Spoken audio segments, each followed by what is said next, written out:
Você já sentiu inveja de alguém tão talentoso que parecia tocar o divino? E se esse talento que você nunca alcançará fosse ao mesmo tempo sua maior inspiração e sua pior maldição? Um lembrete cruel do que você nunca será. Essas palavras poderiam surgir do coração envenenado de Antônio Salieri, um narrador sombrio de Amadeus. Um filme que não é apenas sobre música, mas sobre o que acontece quando a genialidade de outro nos faz questionar nossa própria existência, nosso lugar no mundo, até nosso pacto com Deus. Amadeus, lançado em 1984, é dirigido por Milos Forman, é um clássico que corta como uma faca, uma ópera cinematográfica que mistura beleza sublime, tragédia avassaladora e um veneno que goteja devagar. É uma história que pergunta como lidar com a inveja que corrói por dentro, a culpa que consome a alma, a busca por transcendência que eleva o espírito e a obsessão que arrasta para o abismo. Como disse o professor John Keaton em Sociedade dos Poetas Mortos, nós não lemos e escrevemos poesia porque é bonitinho. Nós lemos e escrevemos poesia porque somos membros da raça humana. E a raça humana está cheia de paixão. Em Amadeus, a paixão de Salieri é a sua ruína. Uma chama que queima a sua alma ao invejar a poesia divina de Mozart em forma de música celestial. Hoje vamos mergulhar na mente torturada de Salieri, um compositor mediano e maestro que viu em Wolfgang Amadeus Mozart um gênio enviado pelos céus. E decidiu enfrentá-lo, mesmo que isso significasse desafiar o próprio divino. Porque Amadeus nos fascina, nos incomoda, nos faz refletir sobre nossas próprias falhas. Porque 4 décadas depois do lançamento do filme, ainda sentimos o peso da confissão de Salieri, como se fosse nossa. Acima de tudo, precisamos da sabedoria teológica cristã que há séculos diagnostica a inveja como uma doença da alma, um pecado capital que, nas palavras de Provérbios 14:30, faz apodrecer os ossos. Amadeus serve como uma parábola poderosa, ilustrando a inveja através da tragédia de Salieri, que, como Caim, invejando Abel, rejeita a bondade divina e se condena à escuridão. É como em O Senhor dos Anéis, quando Gollum, consumido pelo desejo do anel, murmura: nós o queremos, nós o precisamos, deve ser nosso, mas não é nosso. A inveja de Salieri por Mozart é seu anel, um desejo que o escraviza e destrói. A tradição cristã, com pensadores como Tomás de Aquino, que define a inveja como tristeza pelo bem alheio, e Jonathan Edwards, que a chama de um espírito de oposição à felicidade comparativa dos outros, nos guia para entender a destruição espiritual de Salieri e a cura oferecida pelo Evangelho. Nessa análise, usaremos a narrativa do filme para explorar a inveja como uma força que obscurece a mente e corrói o coração, examinando seus sintomas, suas raízes no orgulho e a redenção que Salieri nunca busca, mas que permanece disponível através da cruz de Cristo. Então prepare-se, porque essa viagem vai nos levar por palácios dourados, notas que tocam a eternidade e sombras que nunca nos deixam. E no final, a música pode ser a única verdade que resta, mas a graça divina é a única esperança que redime. Vamos começar do zero, como se estivéssemos falando com alguém que nunca ouviu falar de Amadeus. O filme, baseado na peça de Peter Schiffer, é narrado por Antônio Salieri, interpretado por F. Murray Abraham, que ganhou o Oscar de melhor ator pelo filme. Um compositor envelhecido, amargurado, internado num asilo após tentar tirar a própria vida cortando o pescoço com uma lâmina. Da escuridão de sua cela, num confessionário improvisado, Salieri conta sua história voltando ao século XVIII, à corte de Viena, um mundo de intrigas, perucas empoadas e música celestial. Salieri era um músico respeitado, compositor da corte do imperador Joseph II, um homem de fé que prometeu sua vida a Deus em troca de talento. Era Salieri. Mas sua música era mediana, correta, sem brilho. Tudo muda quando ele conhece o Wolfgang Amadeus Mozart, vivido por Tom Hulce, um jovem prodígio de 26 anos, cuja música é tão perfeita que parece ditada por anjos. Mozart é um gênio, mas também imaturo, vulgar, quase infantil. Na verdade, é infantil, com risadas estridentes e piadas grosseiras que chocam a corte. É como em O Grande Gatsby, onde Jay Gatsby, com sua riqueza e carisma, fascina e ofende a elite. Então, Tom Buchanan, invejoso, sussurra: eu sei do que ele é feito. Salieri, como Tom, vê em Mozart uma ameaça à sua própria identidade, um intruso que brilha demais. Para Salieri, isso é uma afronta. Por que Deus escolheu esse macaco obsceno, como ele se refere a Mozart, como seu instrumento, em vez de um homem virtuoso como ele? A inveja consome Salieri, que começa a tramar contra Mozart, sabotando sua carreira, manipulando a corte, enquanto luta com a culpa de desafiar o divino. A corte de Viena, com seus salões dourados, o imperador Joseph II, a esposa de Mozart, Constanze, e outros nobres, é o palco dessa rivalidade onde a genialidade de Mozart brilha como o sol, e a mediocridade de Salieri ferve como veneno. O filme não é uma biografia que deseja ser fiel em cada detalhe. É uma fantasia trágica, onde a música de Mozart é a alma e a inveja de Salieri é o motor da tragédia. Amadeus não é só sobre compositores, é sobre a dor de ser comum, a culpa de querer ser mais, a transcendência que a arte promete e a obsessão que nos destrói.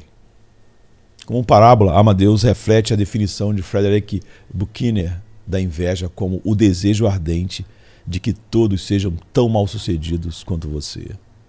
Salieri, incapaz de celebrar o talento de Mozart, deseja sua ruína, ecoando a história bíblica de Saul, que, ao ouvir as mulheres cantarem Saul matou seus milhares e Davi seus 10 milhares, em 1 Samuel 18:7, é consumido por um ressentimento que o leva à violência.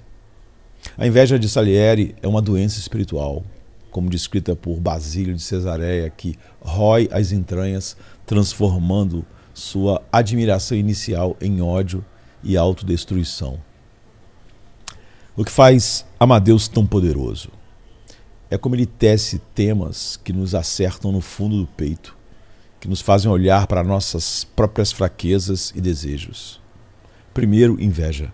Salieri não suporta que Mozart, um garoto imaturo, tenha o dom que ele nunca terá. É como Caim olhando para Abel, invejando o favor divino, ou Prometeu cobiçando o fogo dos deuses. Segundo, genialidade. A música de Mozart é mais que humana, é divina, como se ele fosse um canal para o eterno. O maior compositor e gênio musical de todos os tempos. Nietzsche, com sua ideia de super-homem, veria Mozart como alguém que transcende a todos, enquanto Salieri é apenas o rebanho preso na sombra. Terceiro, culpa. Salieri sabe que sua inveja é um pecado, mas não resiste, como se estivesse declarando guerra a Deus. É uma culpa bíblica, como Adão comendo o fruto proibido, sabendo que pagará o preço. Em O Iluminado, Jack Torrance, preso em sua própria obsessão, ele grita: "Eu sou o chefe aqui". Sua culpa, como a de Salieri, é saber que está destruindo o que ama, mas não parar. E quarto, transcendência. A música é o sagrado em Amadeus, um portal para o eterno, mas Salieri, obcecado por ser o escolhido, só encontra escuridão. Segundo Freud, diria que a inveja de Salieri é um desejo inconsciente, uma obsessão que o consome, enquanto Carl Jung veria Mozart como a luz que Salieri deseja, mas nunca alcança. A verdade bíblica aprofunda essa análise. A inveja, como Sócrates a chamou, é a úlcera da alma. Uma doença que, segundo Aristóteles, surge como uma dor perturbadora, excitada pela prosperidade dos outros. Em Salieri, vemos a inveja como uma força que o leva a violar o mandamento de Romanos 12:15. Alegrem-se com os que se alegram, preferindo a Schadenfreude, a alegria maliciosa. Schadenfreude é um termo alemão que significa o prazer que se sente com a desgraça ou infelicidade de outras pessoas. É a alegria que surge ao ver alguém se dar mal, sofrer um prejuízo ou fracassar. A palavra é composta de Schaden, que significa dano ou prejuízo, e Freude, que significa prazer ou alegria.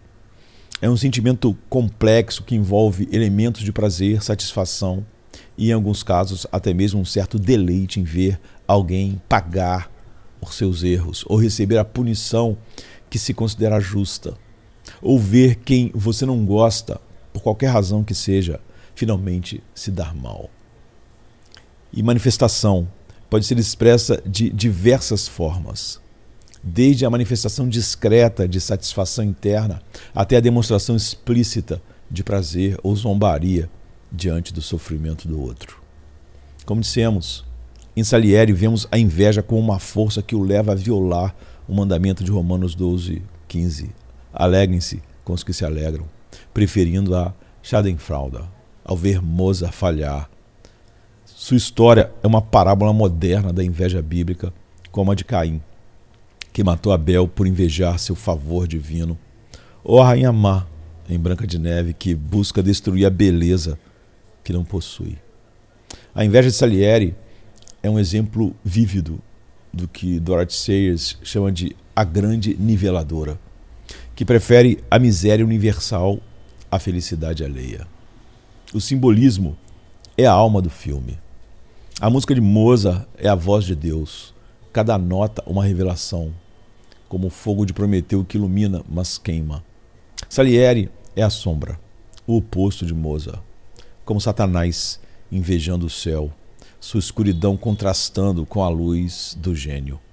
O confessionário onde Salieri narra a sua história para o padre é um tribunal onde ele julga a si mesmo e também o divino, como se estivesse diante do juízo final. As cores dessa cena contam a história. O dourado dos palácios reflete a glória da corte e a ambição de Salieri. O preto de suas roupas é a escuridão de sua alma. O branco das perucas de Mozart é a pureza do seu talento musical único na história, mesmo com sua vulgaridade. A corte de Viena, com seus espelhos e candelabros, é um labirinto de aparência onde a verdade se perde. É como em O Retrato de Dorian Gray, onde Oscar Wilde escreve: cada um de nós tem um céu e um inferno dentro de si. Salieri vive seu inferno, incapaz de alcançar o céu que a música de Mozart representa. Como parábola, Amadeus ilustra a inveja como um pecado capital, uma raiz que, segundo Tiago 3,16, gera desordem e toda prática maligna.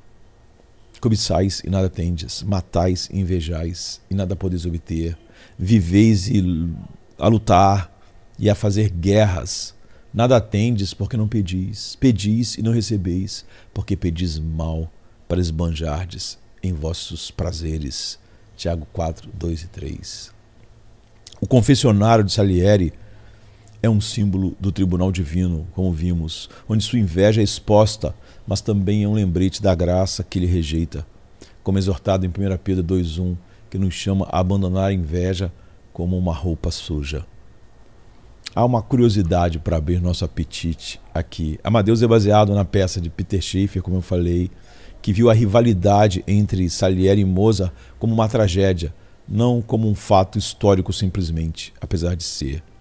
O filme, com orçamento de 18 milhões de dólares, arrecadou 90 milhões e ganhou 8 Oscars, incluindo o melhor filme e melhor ator para F. Murray Abraham, cuja atuação é um vulcão de emoção contida. A trilha usa as composições originais de Mozart, como Requiem, a Flauta Mágica, e Dom Giovanni, por exemplo, gravadas com precisão para uma orquestra de elite. As cenas em Viena foram filmadas em Praga, usando teatros e palácios do século XVIII, dando um visual de pintura barroca. E, por exemplo, sabia que Tom Hulce estudou piano e passou horas imitando a risada de Mozart para capturar sua energia? Cada detalhe, como os figurinos exuberantes, ecoa a opulência de Versailles em Maria Antonieta, onde Sofia Coppola mostra um mundo de beleza que mascara intrigas. Cada detalhe, como os figurinos exuberantes, foi pensado para nos transportar a Viena de 1780.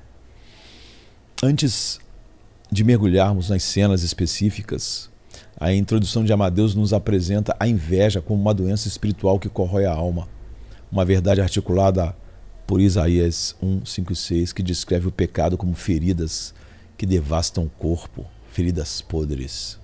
Salieri, como o logista da história judaica que pede para ficar cego de um olho para que seu rival fique cego de ambos. Há uma história conhecida que um anjo disse a um lojista que ele poderia pedir o que quisesse, mas que o seu rival receberia em dobro o que ele pedisse. Ao invés de ele pedir grande riqueza, ele pediu para ficar cego de um olho, para que seu rival recebesse isso em dobro. Isso exemplifica a natureza autodestrutiva da inveja, que prefere a ruína de todos a celebrar o bem alheio. A verdade bíblica nos ensina que a inveja é enraizada no orgulho, como Agostinho argumenta, sendo o oposto do amor que se alegra com os que se alegram. É como em Crônicas de Nárnia, o leão, a feiticeira e o guarda-roupa, onde Edmundo, invejoso da atenção dada a seus irmãos, trai a família por promessas vazias da feiticeira branca, apenas para descobrir que sua inveja o prendeu. A parábola de Salieri nos convida a reconhecer a inveja em nossos próprios corações, confessando-a como Jesus descreve em Marcos 7, 20 a 22, onde a inveja vem do coração do homem. A cura, como veremos, está no Evangelho, que, segundo Jonathan Edwards, liberta da inveja satânica, oferecendo a humildade de Cristo como remédio para o orgulho que alimenta esse vício.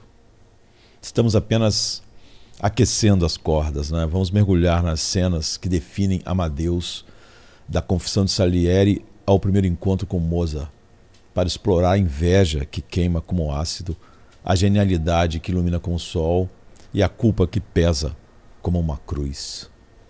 Preparado para ouvir a música que vem do céu ou do inferno? Agora que conhecemos Antônio Salieri e o Wolfgang Amadeus Mozart, vamos pisar no palco iluminado de Amadeus, onde a música ressoa como a voz dos anjos, a inveja goteja como veneno e a culpa pesa como uma corrente invisível. As cenas que vamos explorar são as primeiras notas dessa ópera trágica, momentos que acendem o fogo da rivalidade entre Salieri e Mozart, revelando o que torna esse filme tão hipnótico. A tensão entre genialidade e mediocridade, o fardo esmagador da culpa, a busca por transcender o humano e a obsessão que consome tudo. Vamos mergulhar em dois instantes cruciais: a confissão de Salieri no asilo e o primeiro encontro com Mozart na corte de Viena. Com pensadores como Carl Jung, Friedrich Nietzsche, Sigmund Freud e mitos antigos como guias de como a cultura humana diagnostica o problema, mesmo que sem a profundidade de Deus, vamos descobrir por que essas cenas nos tocam tão fundo e o que elas dizem sobre a inveja que nos corrói e a música que nos eleva. Preparado para ouvir o primeiro acorde dessa tragédia? Começamos com a cena de Salieri idoso confessando, uma abertura do filme que nos joga na escuridão de uma alma atormentada.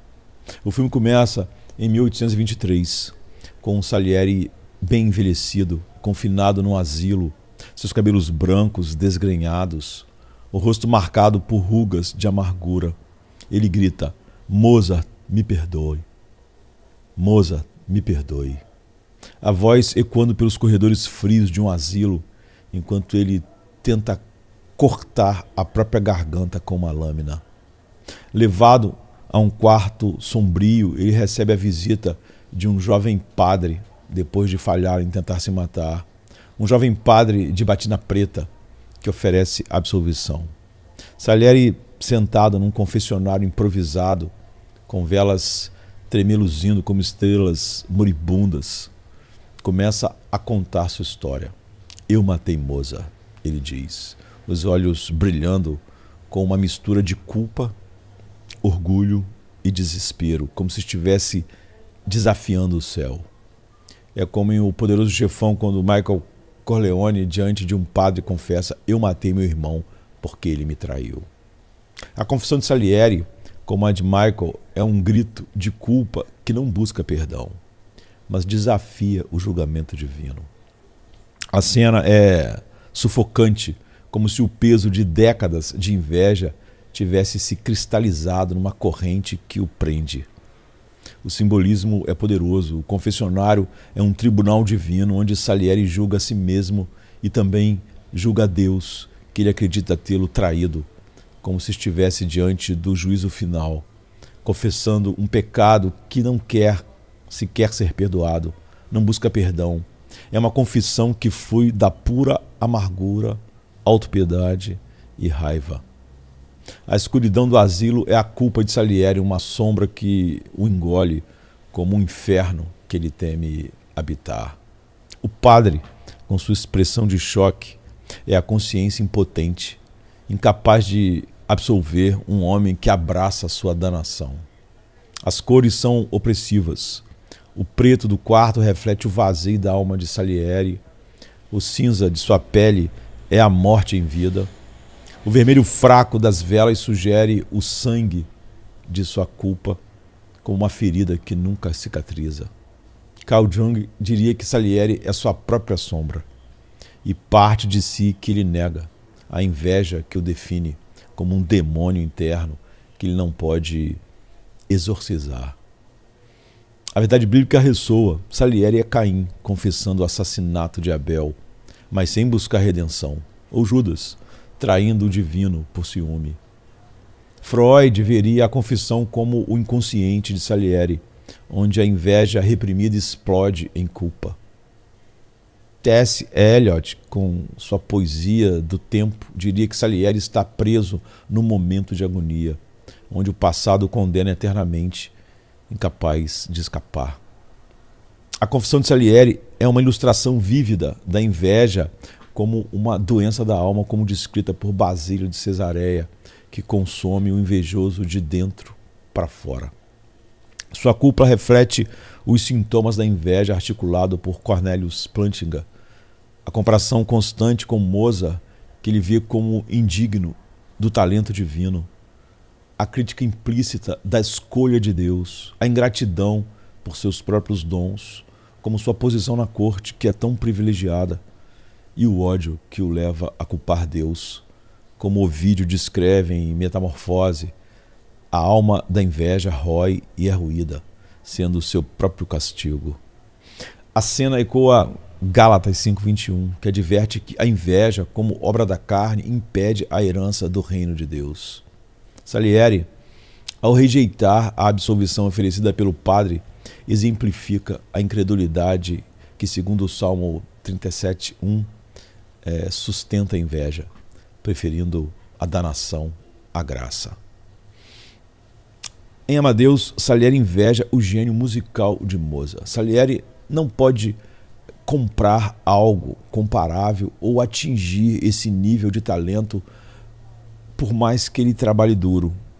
A musicalidade de Mozart é um dom especial, uma qualidade pessoal, algo único e interno a quem ele é. Salieri deseja que tal talento fosse dele, mas percebe que está incrivelmente fora do alcance, já que a inveja de Salieri visa a qualidade pessoal de outra pessoa. No entanto, ele não pode destruir o talento que Mozart tem sem, em certo sentido, destruir o próprio Mozart. Consequentemente, Salieri nunca se contenta e nunca se contentará em se tornar mais como Mozart. No jogo da comparação, da inveja, Ser superior a Mozart é a única maneira que ele acha que pode evitar ser inferior. Com um brilho maligno nos olhos, a inveja toma a excelência dos outros como um insulto pessoal. E a estratégia de Salieri, portanto, típica dos consumidos pela inveja, é derrubar seu rival e arruiná-lo em vez de imitá-lo. Quando as circunstâncias forçam os invejosos a confrontar o que eles julgam ser sua própria falta de valor, sua infelicidade e tristeza podem ser insuportáveis. Eles se sentem compelidos a fazer algo, qualquer coisa para se livrarem disso. Em casos extremos, isso significa sabotar o rival, mas mesmo esse estratagema não pode salvar totalmente o invejoso de cozinhar em seus próprios ressentimentos. Em O Rei Leão da Disney, Scar ilustra essa atitude. Ele disfarça seu próprio sentimento de inferioridade, intimidando seus companheiros, obviamente inferiores às hienas, para sustentar seu próprio ego enquanto planeja a morte de Mufasa, seu verdadeiro rei, superior e legítimo, com um espírito amargo. Da mesma forma, em Os Incríveis, o arquivilão Síndrome promete destruir todos os super-heróis cuja característica definidora é superá-lo no poder. Eles têm superpoderes e ele é uma pessoa comum. No entanto, mesmo com todos os adereços tecnológicos do mundo, ele nunca pode ser o que eles são. Super-heróis reais com poderes reais. Ambos os personagens fictícios levam a inveja ao extremo, mas em casos menos maliciosos e mais mundanos também. O mal-olhado da inveja examina o mundo com hostilidade, magoado com a bondade dos outros, insatisfeito com a sua própria. De acordo com um manual confessional, a inveja se trai com uma variedade de sintomas. Sentir-se ofendido com os talentos, sucessos ou boa sorte dos outros. Rivalidade e competição egoístas ou desnecessárias. Prazer com as dificuldades ou angústias dos outros. Má vontade. Ler falsos motivos no comportamento dos outros. Menosprezar os outros. Falsas acusações. Calúnias. Falar algo ruim, mesmo que verdadeiro, pelas costas de outra pessoa. Calúnia, dizer algo ruim, mesmo que verdadeiro, abertamente sobre outro. A iniciação, coleta ou recanto de fofocas é assim, despertar, fomentar ou organizar o antagonismo contra os outros. Desprezo pelas habilidades ou falhas de outra pessoa, provocação ou bullying, ridicularização de pessoas, instituições ou ideais, e preconceito contra aqueles que consideramos inferiores, que nos consideram inferiores ou que parecem ameaçar nossa segurança ou posição. A evidência de inveja pode escalar em uma progressão distorcida de pensamentos e sentimentos para palavras e ações, e de táticas secretas e dissimuladas para animosidade aberta e vigorosa. Podemos ver isso no catálogo dos vícios da descendência da inveja. De acordo com Tomás de Aquino, a inveja normalmente se expõe externamente com detração, mas comumente conhecida como backstabbing, por exemplo, uma escritora que murmura sobre as fraquezas estilísticas infelizes do livro de seu rival e a pesquisa vergonhosamente de má qualidade do autor. O espírito pode ocasionalmente se mostrar abertamente como injúria, mas mesmo a sabotagem direta muitas vezes parece um subterfúgio, como o estratagema consagrado pelo tempo de maldição, né, com elogios fracos. Se esse método ou esses métodos de tentar diminuir a excelência do rival prejudicam com sucesso a reputação do rival, os invejosos se alegram com a queda do outro. Não é? Como falamos, Schadenfreude, aquela alegria maliciosa. Como François de La Rochefoucauld, né, observa, nos infortúnios de nossos melhores amigos sempre encontramos algo que não nos desagrada totalmente. Claro, eles também podem se divertir com o infortúnio do seu rival, mesmo que tenha acontecido por acidente ou por outra agência. Qualquer coisa que feche a lacuna comparativa ameniza o descontentamento do invejoso. Walker Percy oferece esse comentário perspicaz sobre o coração odioso. O eu invejoso, no sentido raiz de inveja, né? Olhar com malícia, se expressa assim. Por que é que o eu, embora professe ser amoroso, carinhoso, prefere a paz à guerra, a concórdia à discórdia, a vida ou a morte? Desejar a outros eus bem, não mal, na verdade, aprecia secretamente guerras e rumores de guerra, notícias de acidentes de aviões, assassinos e assassinatos em massa, né?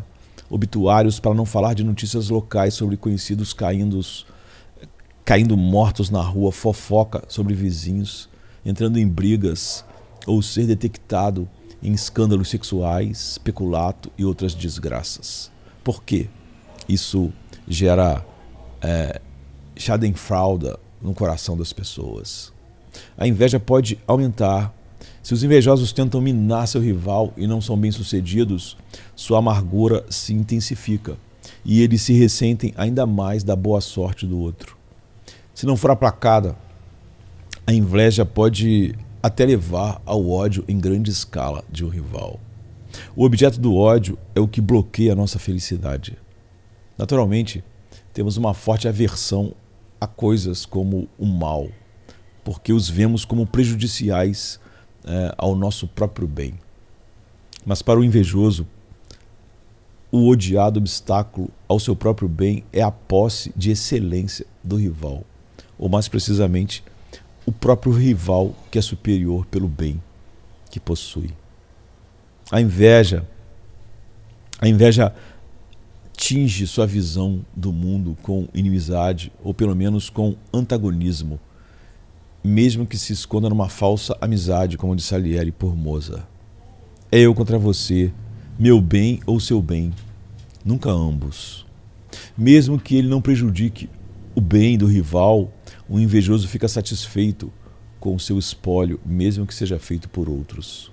Finalmente, se a inveja que alimenta essas estratégias se arraiga ao longo do tempo, ela se aproxima da malícia aberta em relação ao rival. Nesse ponto, o ódio do invejoso por seu vizinho se transforma em ódio por quem empilhou o baralho contra ela. Deus, ou o destino, ou qualquer força implacável alocada aos bens em jogo. É o culpado final pelo que o invejoso percebe ser a distribuição injusta da excelência que esses bens trazem. Vemos no caso de Salieri que ele considera Deus responsável por enganar alguns enquanto ajuda outros a florescer. Em uma cena arrepiante, Salieri tira seu crucifixo, antes do qual ele rezou para que o talento se tornasse algo que realmente o dominasse, e ele se tornasse um grande compositor. E ele tinha feito um pacto dizendo que se Deus desse a ele todo o talento musical que ele desejava, ele usaria isso para Deus, e que ele daria em troca a sua castidade. Nunca se casaria, nunca teria nenhuma relação com nenhuma mulher, porque ele se dedicaria totalmente à música. E ele então arranca com raiva depois esse crucifixo e o queima no fogo. Ele jura vingança. Ele diz a Deus: eu vou destruir a tua obra. Vou destruir sua encarnação em Mozart. Surpreendentemente, o invejoso normalmente não anuncia sua inveja abertamente. Ele tende a golpes passivo-agressivos nas costas. Em Piers Plowman, de William Langland, nasceu em 1332 e morreu em 1386, o personagem inveja e disfarça seu ódio pelo vizinho, com palavras bem educadas em público, sabendo que não está em condição de fazer um ataque público. Em vez disso, ele planta sementes de fofocas maliciosas em sussurros. Há um vizinho próximo que sempre me incomodou, ele diz. Eu fiz denúncias dele aos nobres que se apoderaram de seus bens, e por falsas acusações fiz inimigos de seus amigos. Fiz os amigos dele se tornarem seus inimigos, pois lamento vê-lo ter sucesso ou sorte. Eu semeio tal dissensão entre propriedades que leva o outro, não é? Ele diz, a perdas tanto da vida quanto de tudo que possuía. Quando encontro no mercado o homem que mais odeio, que era o seu vizinho, eu o saúdo cordialmente como um amigo honrado. Não ouso fazer diferente, pois ele é definitivamente mais forte, mas o céu o ajude se eu o tiver em meu poder. Assim vivo sem amor como um cão solto, meu corpo todo inchado com fel amargo. Porque os invejosos evitam a guerra aberta muitas vezes, como o próprio Salieri evitou. Por estarem tipicamente em uma posição de inferioridade, os invejosos geralmente preferem estratégias enganosas ou dissimuladas. Sua sensação de ser menos digno, menos talentoso, menos bem-sucedido, tão enraizada em sua identidade, gera sentimentos de impotência, mesmo que seja alguém importante, como Salieri era. Afinal, se eles realmente valessem alguma coisa ou tivessem o poder de ser maior, já estariam no mesmo nível de seus rivais. Sair a céu aberto e declarar sua inveja equivale a uma admissão pública e a uma humilhante demonstração de inadequação e inferioridade. Embora a inveja exija essencialmente que o invejoso reconheça em algum nível que seu rival o supera, o invejoso sofre ao admitir isso para si mesmo, e ainda mais se tivesse que admitir para os outros. Assim sua inveja o devora silenciosamente por dentro. Nas palavras de João Crisóstomo, como a mariposa rói a si mesma, assim a inveja consome uma pessoa. Mas a sensação de impotência do invejoso também vem de uma segunda fonte, compondo sua autoestima inferior, né? Os invejosos também costumam sucumbir a uma espécie de fatalismo. Na opinião deles, o mundo, Deus, o destino, a sociedade ou alguma outra força externa ao seu próprio senso de controle lhes deu uma mão ruim. Eles se sentem enganados, mas seus próprios esforços contra uma força tão grande, distante e alienígena parecem condenados, e ele não vai conseguir superar. Salieri não vai conseguir ser melhor que Mozart, por mais que se esforce. Daí a sua passividade. O baralho está contra mim, pensa um invejoso. Salieri ora a Deus por talento musical e aclamação, prometendo dedicar-se e dedicar a glória de Deus em troca de sua oração respondida. Deus não responde à sua oração. Em vez disso, ele distribui talento em grande escala para o rival indigno de Salieri, uma pessoa que ele considerava totalmente inferior moralmente. Quem pode vencer uma luta contra Deus? Quando até mesmo um apelo à intervenção divina falha, a única opção que resta a Salieri é atacar o próprio Mozart. Mesmo assim, ele volta aos habituais estratagemas de engano que são característicos daqueles que se percebem como mais fracos ou inferiores, ou a táticas de guerrilha, guerra de recuo, daqueles que sabem que não podem vencer uma batalha aberta. Joseph Epstein, nasceu em 1937, morreu em 1985, conta uma piada que ilustra bem a postura maliciosa e impotente da inveja. Os personagens são uma inglesa, um francês e um russo. Cada um recebeu um único desejo de um desses gênios cujo hábito quase implacável é sair de alguma garrafa, né?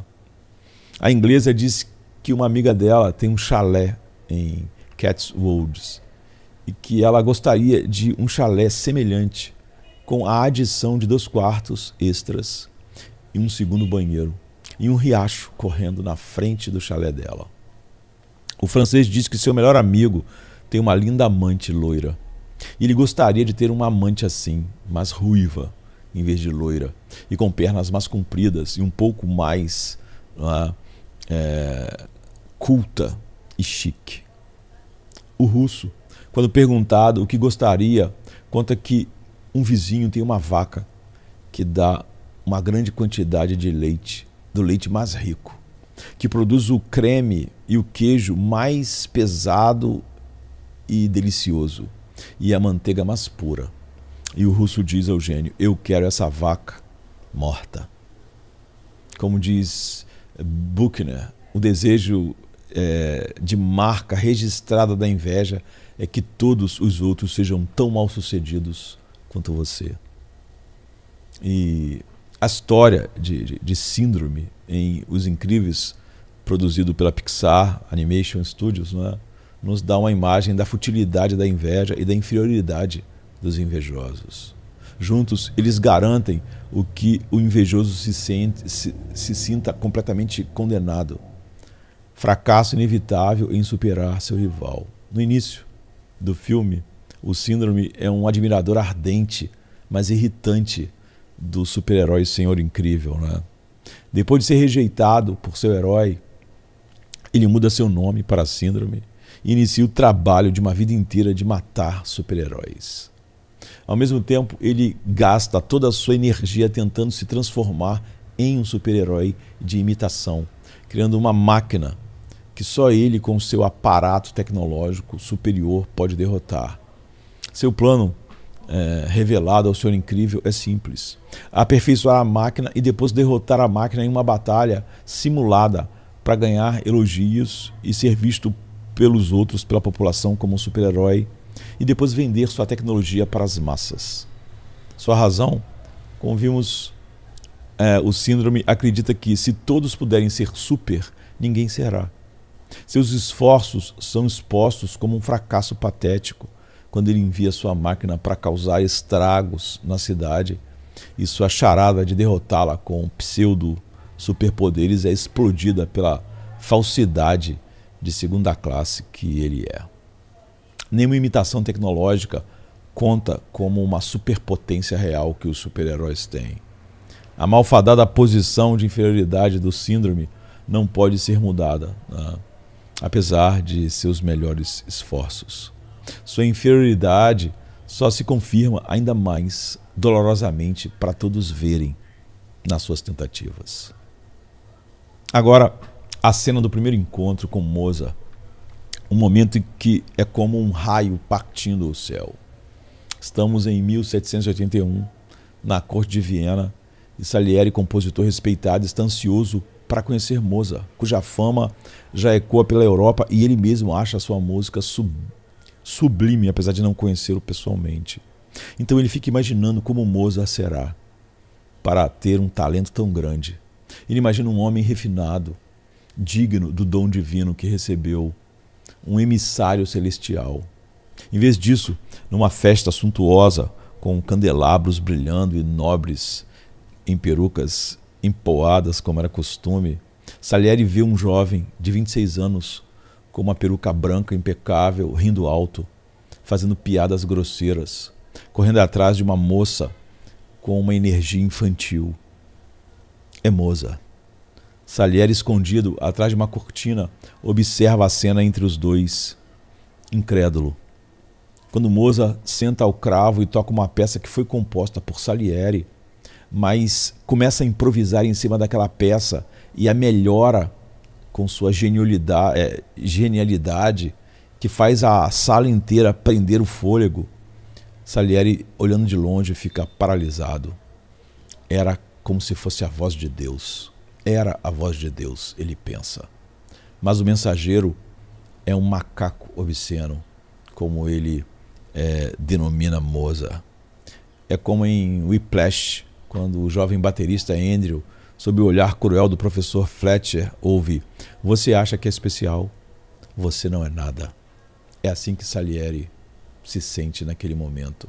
Salieri, como Fletcher, vê em Mozart um talento que o humilha, mas em vez de inspirá-lo a música, ele sente sua inveja. Acende a inveja nele. A cena é elétrica, um choque entre expectativa que ele tinha de como Mozart era um homem digno, incrível, e a realidade, como se o céu tivesse escolhido o pior vaso para sua luz, para debochar dele, Salieri. O simbolismo é brilhante.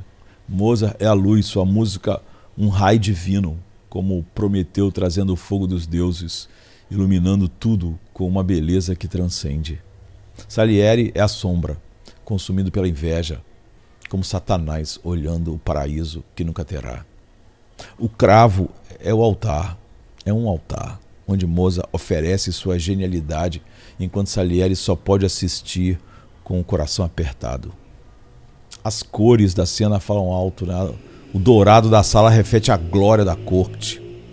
O branco impecável da peruca de Mozart é a pureza do seu talento, apesar de sua vulgaridade. O preto do casaco de Salieri é a escuridão que cresce dentro dele. Nietzsche veria Mozart como o super-homem, como eu disse, transcendendo a mediocridade com sua arte, enquanto Salieri é apenas o rebanho comum, preso na inveja que o corrói. Freud diria que a inveja de Salieri é um desejo inconsciente de ser Mozart, uma obsessão que o leva a odiar o que ama. Platão, com sua alegoria da caverna, veria Salieri preso às sombras, incapaz de alcançar a luz que Mozart representa, confundindo o brilho com uma afronta. Jorge Luiz Borges, com As Ruínas Circulares, poderia sugerir que Salieri sonha Mozart, mas é destruído pelo próprio sonho. Essa cena captura a inveja como uma mistura de desejo e ressentimento, como definido teologicamente. Salieri deseja o talento de Mozart, mas ressente-se de que um bufão o possua, e quando a pergunta de Joseph Epstein, por que ele tem e eu não? Com Saul, que vigiava Davi após a canção das mulheres em 1 Samuel 18:9. Salieri é consumido pela comparação, sentindo-se injustiçado por Deus. Francis Bacon observa que a inveja está sempre ligada à comparação de si mesmo. E aqui Salieri mede sua mediocridade contra a genialidade de Mozart, iniciando o ciclo de decepção, desejo de prejudicar e irracionalidade descrito por Rebecca Manley Pippert também.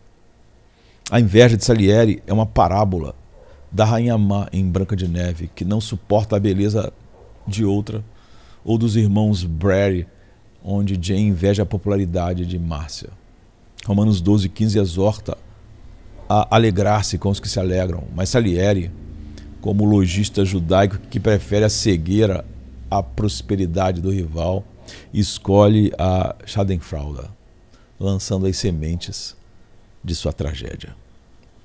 A crítica à nossa cultura, a corte de Viena com suas intrigas e hierarquias é como nossa sociedade, onde o talento verdadeiro é ofuscado por egos, competição e aparência, e onde a genialidade é celebrada, mas também é temida, é invejada.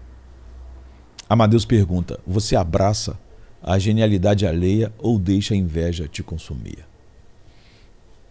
A primeira cena, com a confissão de Salieri, nos mostra a inveja como um pecado que escraviza, como descrito em Marcos 2,17, onde Jesus veio curar os doentes pelo pecado. A culpa de Salieri é um sinal de sua recusa em buscar a cura, preferindo a danação, como Caim, que rejeitou a redenção após matar Abel. A verdade bíblica, através de 1 Pedro 2, 1-3, nos exorta a abandonar a inveja e desejar o leite espiritual puro da bondade de Deus. Mas Salieri, como os anões em A Última Batalha, é cego para seus próprios dons, focando apenas no que lhe falta. O primeiro encontro com Mozart ilustra a comparação como o primeiro sintoma da inveja, como Francis Bacon argumenta, levando Salieri a uma espiral de ressentimento. A parábola de Amadeus nos desafia a reconhecer a inveja em nossas próprias vidas, talvez ao comparar nossas carreiras, famílias ou dons com os de outros, e a buscar a cura no Evangelho que, como Jonathan Edwards ensina, destrói a inveja satânica ao nos convidar a descansar na graça de Cristo. Algumas curiosidades para nos situarmos no palco. A atuação de F. Murray Abraham é uma aula de emoção contida. Cada olhar, cada tremor na voz é uma confissão de décadas de dor. Tom Hulce, como Mozart, passou semanas estudando a risada histórica do compositor, criando um contraste perfeito entre gênio e imaturidade que choca e ao mesmo tempo encanta. A cena do cravo usou uma composição real de Salieri, improvisada por músicos para mostrar a superioridade de Mozart, com notas que parecem dançar no ar. A peça de Schaeffer, base do filme, exagera a rivalidade, mas captura a essência da inveja humana, transformando fatos históricos numa tragédia universal. As filmagens em Praga usaram teatros, como eu falei, do século XVIII, com lustres e espelhos que refletem a opulência de Viena, e sabia que os figurinos com perucas extravagantes e casacos bordados lembram a estética de Barry Lyndon, onde Stanley Kubrick usa o barroco para mostrar a vaidade humana. Ele quer ressaltar isso. Cada detalhe, como o som cristalino do cravo, nos transporta para um mundo de glória e tragédia. Estamos aquecendo as cordas do drama. As próximas cenas, a sabotagem de Salieri, a criação do Requiem, vão nos levar ao cerne da rivalidade, onde a inveja vira ação, a culpa vira prisão e a música se torna um grito para o eterno. Vamos explorar os símbolos que nos guiam, a psicologia que nos faz tremer e o que Amadeus nos diz sobre o ser humano num mundo onde alguns tocam o divino e outros só podem invejar. Pronto? Para o próximo movimento, o próximo ato. Agora que vimos a inveja de Antonio Salieri tomar forma, a genialidade de Wolfgang Amadeus Mozart brilhar como um sol, vamos descer mais fundo na tragédia de Amadeus, onde a música ecoa como uma prece. A culpa se aperta como uma corda e a inveja vira um veneno que mata lentamente. As cenas que vamos explorar são o coração escuro do filme. Momentos que mostram como a rivalidade entre Salieri e Mozart se transforma em algo mortal, revelando o que torna Amadeus tão devastador.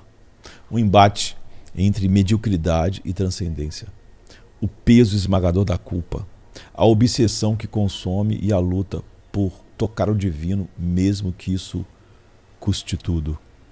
Vamos analisar dois instantes cruciais: Salieri sabotando Mozart na corte de Viena e a composição do Requiem, para desvendar o simbolismo que pulsa como uma ferida aberta, a psicologia que nos faz encarar nossas sombras e a crítica à nossa sociedade que reflete um mundo movido por competição e fé cega. Com pensadores como Nietzsche, Freud, Jung e mitos antigos, a gente descobre por que essas cenas nos cortam tão fundo e o que elas dizem sobre a luta humana contra o que é maior que nós. Ou seja, nós temos uma visão, olhando para esses autores, de como mesmo uma alma longe de Deus pode perceber o mal, como Romanos 1 acusa a humanidade. Então, preparado para ouvir as notas mais sombrias dessa ópera, vamos ao próximo movimento. Primeiro, a cena de Salieri sabotando Mozart, um momento que é como uma faca cravada lentamente. Estamos na corte de Viena, onde Mozart, apesar de sua genialidade, luta para se sustentar. Ele tem uma série de problemas, apesar de ser o maior gênio musical de todos os tempos. Salieri, agora consumido pela inveja, começa a manipular as intrigas da corte contra Mozart. Em uma cena-chave, Mozart apresenta a sua ópera famosa As Bodas de Fígaro ao imperador Joseph II, esperando aprovação. Salieri, com um sorriso falso, elogia a obra em público, mas nos bastidores e com acesso que ele tem ao imperador, ele convence o imperador a limitar as apresentações, alegando que a ópera, apesar de genial, é revolucionária demais. Mozart, alheio à traição, vê seu trabalho ser restringido, enquanto Salieri observa com um brilho frio nos olhos, como se estivesse vencendo Deus. Vencendo Deus ao destruir e obstruir o caminho do escolhido de Deus, como ele vê. É como em O Gladiador, quando Commodus, invejoso da honra de Máximo, sussurra: você não pode ter tudo o que eu não tenho. Não pode. Salieri, como Commodus, usa seu poder para apagar o brilho de outro, escondendo sua inveja sob uma máscara de apoio e amizade com Mozart. A cena é tensa, um jogo de máscaras onde a inveja se disfarça de amizade. O simbolismo é afiado. A máscara de Salieri, que num baile de máscaras, sua falsa cortesia e amizade é a falsidade, como a serpente que engana Eva no jardim do Éden. A ópera de Mozart, a grande obra, é a vítima, uma obra divina sufocada pela mediocridade, como Prometeu acorrentado por desafiar os deuses. O salão da corte, com seus espelhos reluzentes, é um labirinto de aparência, um labirinto de aparências onde a verdade se perde, como vimos. As cores intensificam a narrativa. O dourado dos candelabros reflete a glória que Salieri deseja. O preto da sua roupa, quase sempre é assim, é a escuridão de sua alma. O vermelho nos figurinos de Mozart sugere a paixão que Salieri inveja. Nietzsche diria que Salieri é o rebanho destruindo o super-homem, Mozart, por não suportar sua grandeza.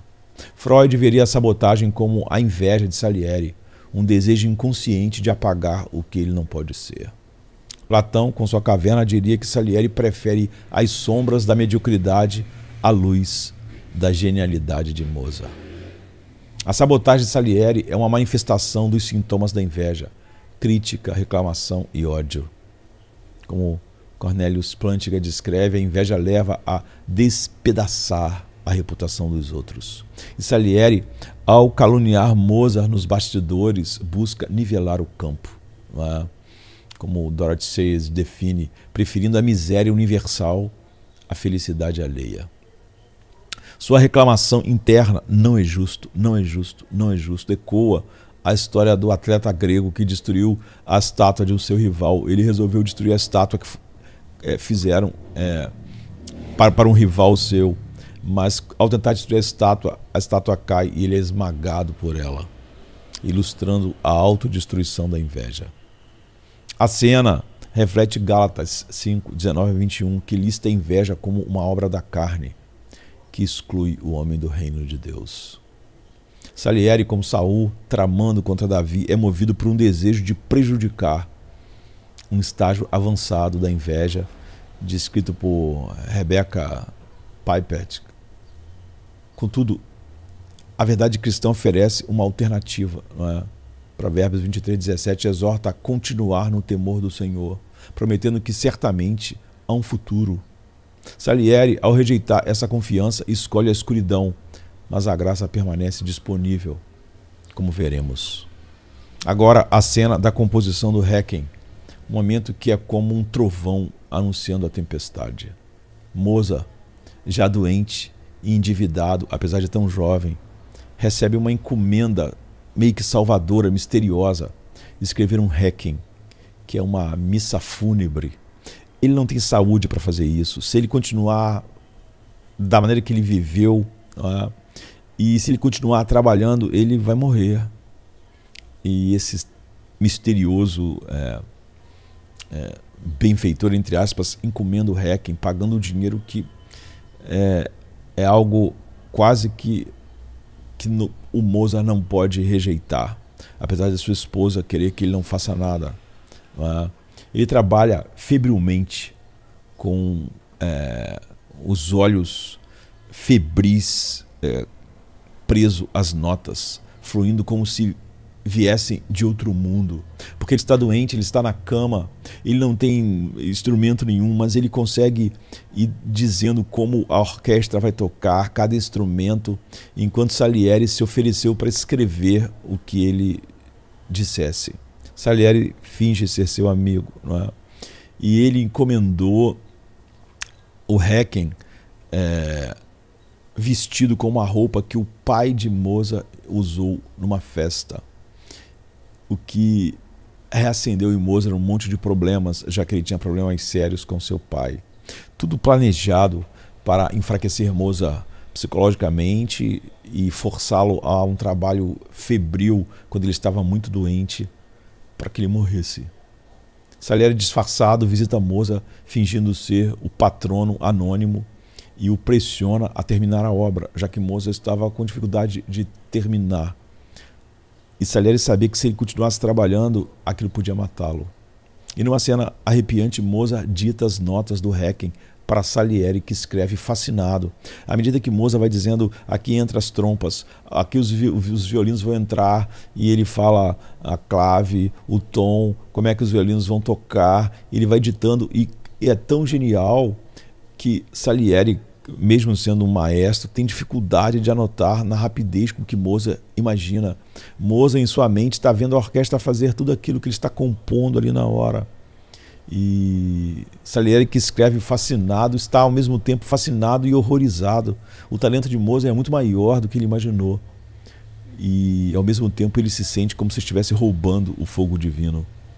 A música é tão bela que Salieri chora, mas sua culpa o consome. Ele sabe que está acelerando a morte de Mozart. É como em Frankenstein, de Mary Shelley, onde o Dr.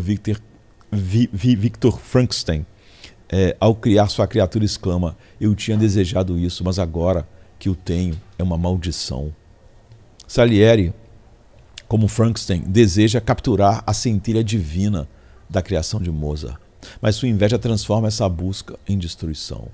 O simbolismo é avassalador. O Requiem é uma missa, é uma peça, né, de música que é tocada para alguém que morreu, né? Então o Requiem é a morte, não só de Mozart, mas de Salieri, cuja alma morre na inveja. Salieri é um demônio como Mefistófeles tentando possuir a alma de Fausto, ou Caim matando Abel por ciúme. A partitura é um altar onde Mozart oferece sua vida, enquanto Salieri rouba suas notas. As cores são sombrias. O preto da capa de Salieri é sua malícia. O cinza do quarto de Mozart é sua decadência. O vermelho das velas é o sangue da culpa. Jung diria que Mozart é a luz que Salieri deseja integrar, mas destrói. A verdade bíblica ressoa aqui, não é? Salieri desafia Deus, como Satanás em Um Paraíso Perdido, de Milton, mas é consumido por sua própria escuridão. T.S. Eliot veria o Requiem como o tempo presente e o tempo passado, onde a morte e a criação se encontram. Essa cena é a culminação da inveja de Salieri, que, como Sócrates descreve, é a úlcera da alma. Sua ingratidão é evidente. Cego para seus próprios dons, ele se fixa no que lhe falta, mostrado em Mozart. Como os anões em A Última Batalha, que rejeitam a bondade por medo de que outros homens tenham mais do que eles. Seu ódio, como o de Caim contra Abel, o leva a desejar a morte de Mozart, cumprindo a advertência de Tiago 3,16 sobre a inveja, gerando toda a prática maligna. Contudo, a verdade bíblica, através de Agostinho, oferece a humildade de Cristo como um antídoto para a inveja, um remédio que Salieri rejeita, mas que permanece disponível, como eu disse, 1 Pedro 2,1,3 ensina, no leite espiritual puro da bondade de Deus. A crítica à nossa cultura é um grito. A religião que Salieri usa como escudo, sua suposta piedade, um homem íntegro, muitas vezes sufoca em maldade, e nesse caso sufocou a arte, enquanto a mediocridade, como a de Salieri, tenta apagar a genialidade para não se sentir pequeno. Amadeus pergunta para nós: você já desejou a queda de alguém para se sentir maior? Há lições para nós. A sabotagem de Salieri reflete a crítica e a reclamação como sintomas da inveja. Quem está sempre reclamando e sempre criticando, que, como Plantinga observa, leva a menosprezar as conquistas dos outros. Não é tão grande assim, não é tão bom assim. sua trama contra as bodas de Fígaro, né? A música, a obra, uma das grandes obras de Mozart, é uma tentativa de reduzir a genialidade de Mozart. A cena do Requiem mostra o ódio como o estágio final da inveja, e quando realmente Caim, que matou Abel por invejar seu favor divino. A parábola de Amadeus nos desafia a examinar nossos corações. Criticamos os outros por inveja. Reclamamos que não é justo. Somos ingratos como Salieri, que ignora seus próprios dons. A verdade cristã nos chama ao arrependimento, como descrito em Efésios 4 e Colossenses 3, onde devemos tirar a inveja e vestir a gratidão. A história do menino com 5 pães e 2 peixes, em João 6, nos lembra que Deus multiplica o pouco que nós temos, tornando a comparação desnecessária. O Salmo 37, 3-5, nos exorta a confiar no Senhor e se deleitar nele, prometendo que ele atenderá aos desejos do seu coração, do coração que se centra em Deus e não em si mesmo. Uma verdade, que Salieri ignora, mas que nos oferece esperança. Ao analisar a inveja, também acharemos instrutivo pensar por que Salieri inveja Mozart e não outra pessoa. Porque ele, sendo invejoso, não inveja as outras pessoas, não inveja o imperador e as outras pessoas, inveja Mozart. Se pensarmos nas pessoas que invejamos e por que as invejamos em particular, surge um padrão. Os invejosos geralmente não invejam aqueles que estão longe de seus interesses e estilos de vida, ou que são muito mais talentosos ou bem-sucedidos do que eles. Você não invejaria Neymar, Messi, pelo seu dom de jogar futebol, porque você não joga futebol, é uma distância tão grande.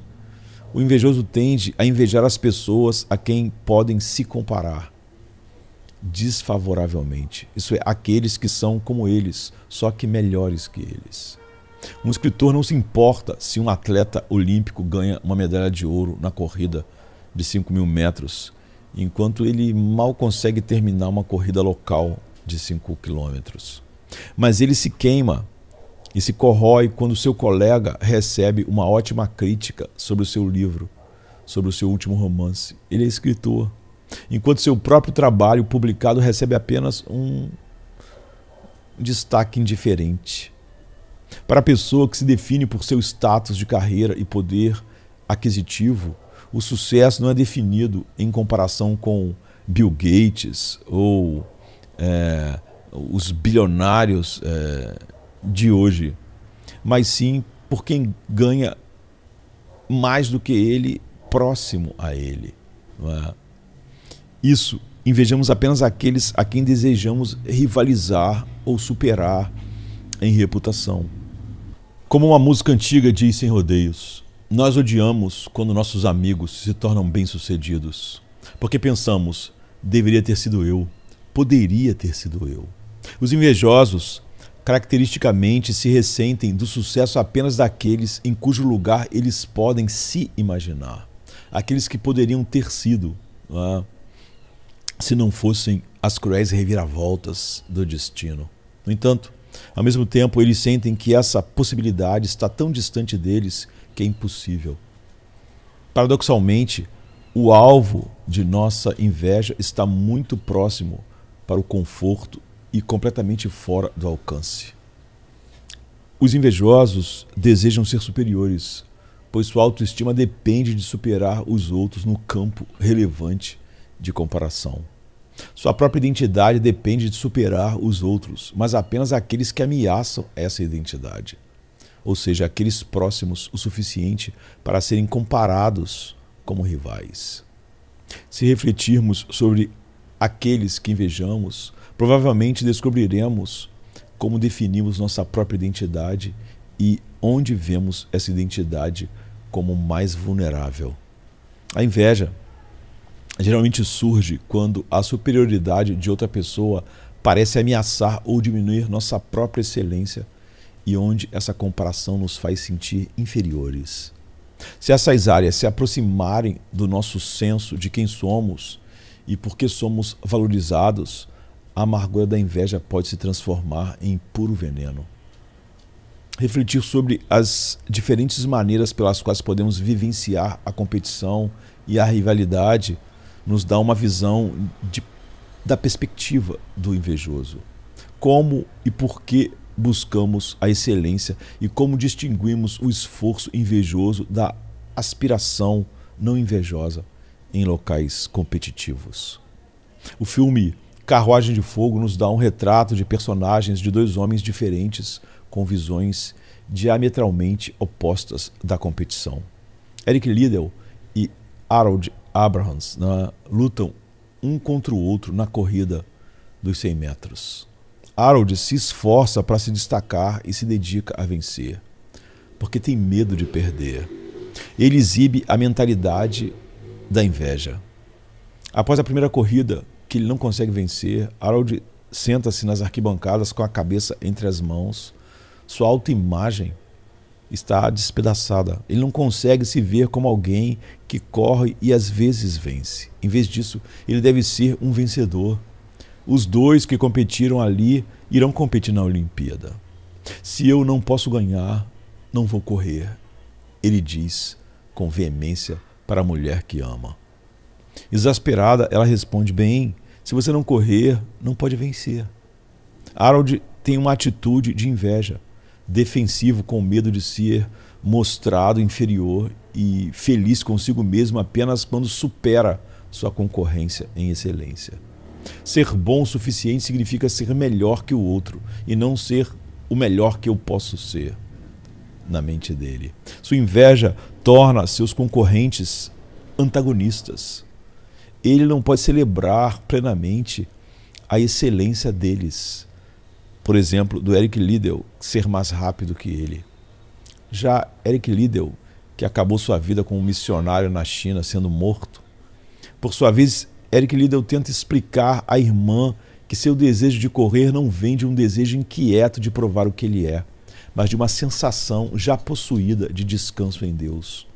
Eric Liddell diz: quando eu corro, ele diz a ela, com paixão, eu sinto o prazer de Deus. Ele me fez rápido.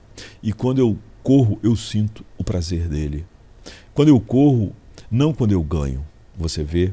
Eric já se sente seguro do amor de Deus. Ele se esforça para correr bem e vencer. Não para ganhar favores ou criar uma identidade, mas para deleitar-se em atividades excelentes, com alegria. Porque ele sente que, como Deus deu a ele aquela velocidade, Deus se alegra quando ele é veloz. Ele ama a competição, não porque precisa vencer, mas porque gosta de correr bem, da excelência. Ele valoriza seus concorrentes como seus parceiros na busca da excelência, e não como rivais que o tirariam da excelência caso superassem ele numa corrida. Cada homem se compromete a correr bem, tanto um quanto o outro, com intensidade e fervor e com dedicação. Mas Harold tem o lado ansioso do invejoso, alguém que nunca pode ser bom ou bom o suficiente, a menos que supere todo mundo. O amor de Harold por si mesmo depende do seu desempenho comparativamente bem-sucedido com os outros. Disso depende o que é chamado de autoestima. Por outro lado, Eric Liddell compete com a calma confiante de alguém que sabe que vale o que vale diante de Deus pela sua graça, qualquer que seja o lugar que ele termine a prova. Ele, portanto, corre com alegria e liberdade, não com medo do fracasso. O filósofo Thomas Williams argumentou que os invejosos julgam astutamente tanto a excelência em jogo quanto sua posição em comparação com os outros. Senso de valor está em jogo. Sua percepção de inferioridade baseada na falta de alguma qualidade que eles valorizam muito, algo em termos do qual eles medem o seu valor, faz com que os invejosos se sintam mal consigo mesmos. Quando seus rivais os superam, portanto, não se trata de algo insignificante ou trivial. Em vez disso, o sucesso de seus rivais ameaça a melhor parte de si mesmos, a parte de que se orgulham, da onde tiram sua autoestima, algo de que depende o seu autorrespeito. Seu julgamento de quem é melhor ou pior pode ser bastante preciso, mas eles levam esse julgamento adiante, irritando-se internamente com essa avaliação, porque para eles isso implica que valem menos do que outra pessoa que é melhor do que eles. E quem poderia amar um eu sem valor? Quando invejamos, nosso amor por nós mesmos depende de superar nosso rival. Isso explica porque Tomás de Aquino localiza o vício da inveja na vontade, o mesmo lugar em que localiza a virtude do amor. Então, nós queremos trazer um pouco de curiosidade para ancorar essa história. O Requiem, usado no filme, é a obra real de Mozart. Tudo usado é obra real de Mozart, né? Mas foi uma obra inacabada, porque ele morre, né? Sendo forçado ali a continuar escrevendo. E foi completada por seu aluno, Sus Mayer, com notas que parecem chorar. F. Murray Abraham, que é o ator que faz Salieri, que ganhou o Oscar de melhor ator, aprendeu a escrever música de verdade à mão para a cena, né? Dando autenticidade à tensão daquela cena incrível. As filmagens em Praga usaram o Teatro States, onde realmente Mozart estreou Dom Giovanni, criando uma conexão histórica. E, por exemplo, Milos Forman, que é o diretor, dirigiu os atores para improvisar emoções, capturando a angústia de Salieri naquele momento de fragilidade de Mozart, como em A Laranja Mecânica, onde o Kubrick extrai a alma do Alex com improvisos viscerais em uma direção incrível. A produção com seus cenários barrocos é como uma pintura viva. A beleza, o luxo da corte de Viena e os momentos sombrios. E a gente está no clímax da tragédia, né? As próximas cenas, a morte de Mozart e a confissão final de Salieri, vão nos levar ao fim, onde a inveja consome, a culpa julga e a música transcende. Vamos explorar os símbolos que nos guiam, a psicologia que nos faz tremer e o que Amadeus nos diz sobre ser humano no mundo de deuses, entre aspas, né? No mundo idólatra que transforma tudo em ídolos. Então, estamos prontos para, vamos chamar de o último acorde, não é? Clímax, reflexões. Chegamos ao ápice de Amadeus, onde a música de Wolfgang Amadeus Mozart ressoa como um hino celestial. A inveja de Antonio Salieri se cristaliza em danação e a culpa o condena a um inferno de sua própria criação. Depois de explorar a rivalidade que incendiou Viena, a sabotagem contínua e a falsa amizade que envenenou a corte contra Mozart e o Requiem que anunciou a morte, a gente entra no clímax, onde tudo converge. A genialidade que transcende os limites humanos, a mediocridade que destrói o que não pode alcançar, a obsessão que consome a alma e a esperança de redenção que brilha mesmo na escuridão mais profunda. Então vamos analisar duas cenas finais, a morte de Mozart e a confissão de Salieri, para desvendar o que torna Amadeus uma obra-prima que corta como uma lâmina e eleva como uma sinfonia, com um simbolismo que pulsa como uma ferida, psicologia que nos faz encarar o abismo e crítica à nossa cultura que reflete nossas próprias lutas. Essas cenas são o coração pulsante do filme.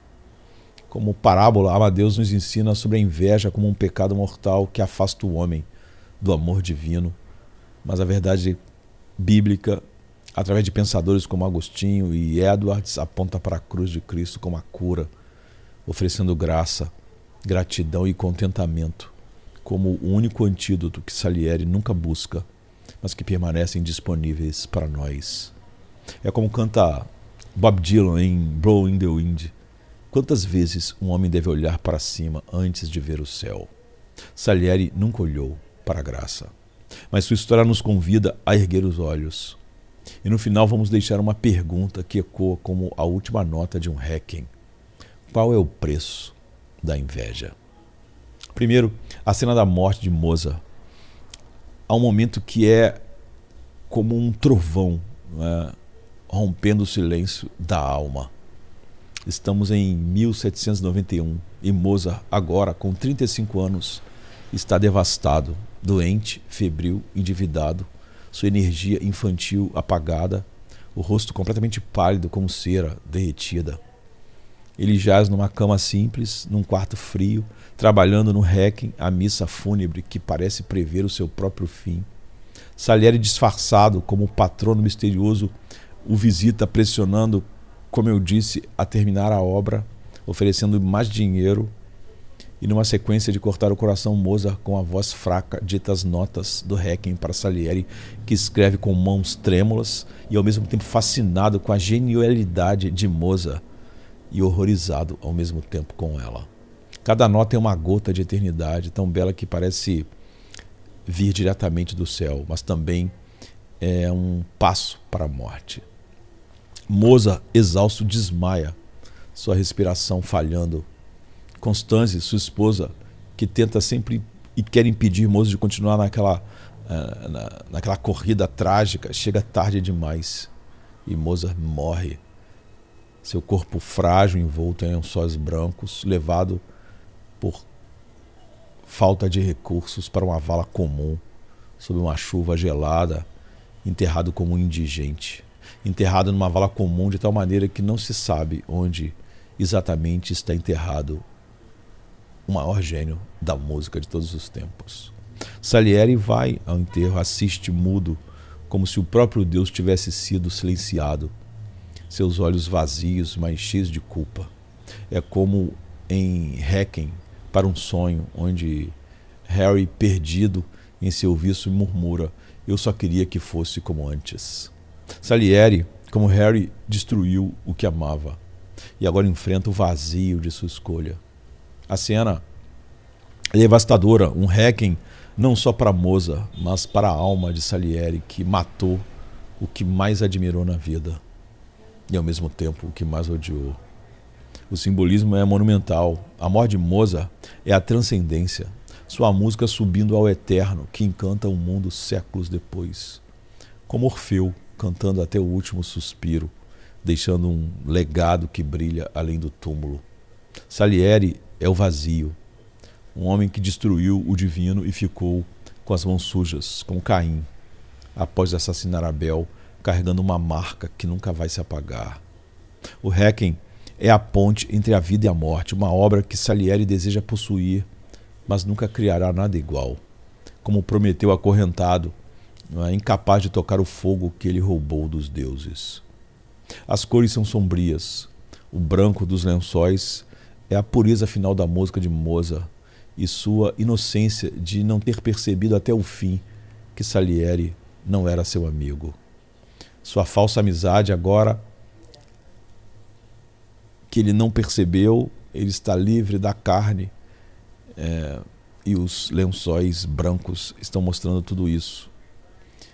A sua inocência em não perceber, a inocência entre aspas, e o preto da capa de Salieri é a sua malícia, como um demônio que venceu, mas perdeu.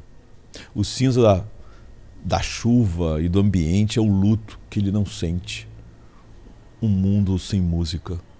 Jung diria que Mozart é a luz que Salieri nunca integrará, sua sombra vencendo a batalha, condenando agora a escuridão.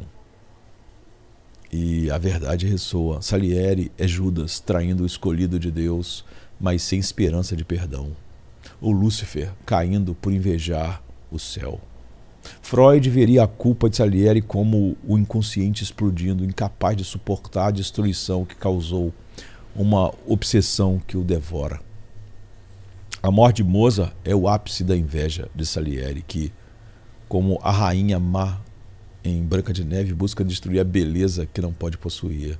Sua culpa reflete a incredulidade do salmo que citamos, Salmo 37:1, que adverte contra invejar os ímpios, pois eles logo murcharão como a grama. E é irônica, né? A música de Mozart transcende sua morte. Até hoje encanta todos, enquanto Salieri como aquele atleta grego que tentou destruir a imagem que foi feita para seu rival, foi esmagado pela estátua do rival que tentava destruir. Salieri foi destruído por sua inveja. A verdade oferece uma cura que Salieri ignora.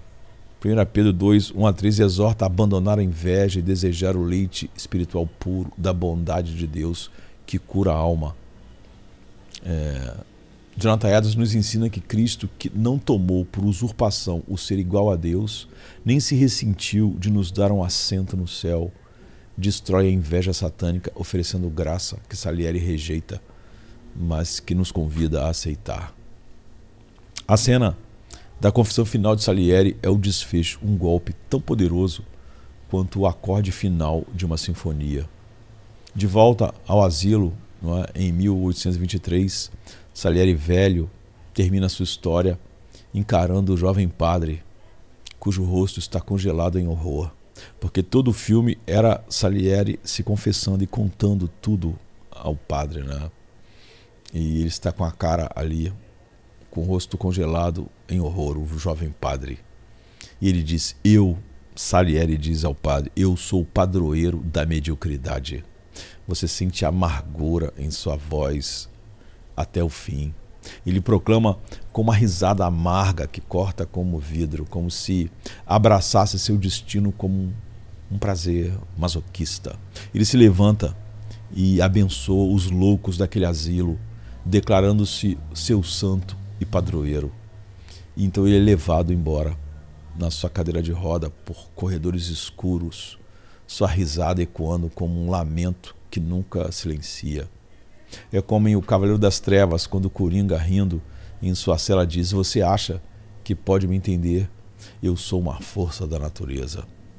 Salieri, como Coringa, abraça a sua danação com um riso que desafia o mundo, mas esconde um vazio que o consome. A cena é um terremoto emocional, um homem aceitando sua danação com um sorriso torto, como se o inferno fosse seu reino.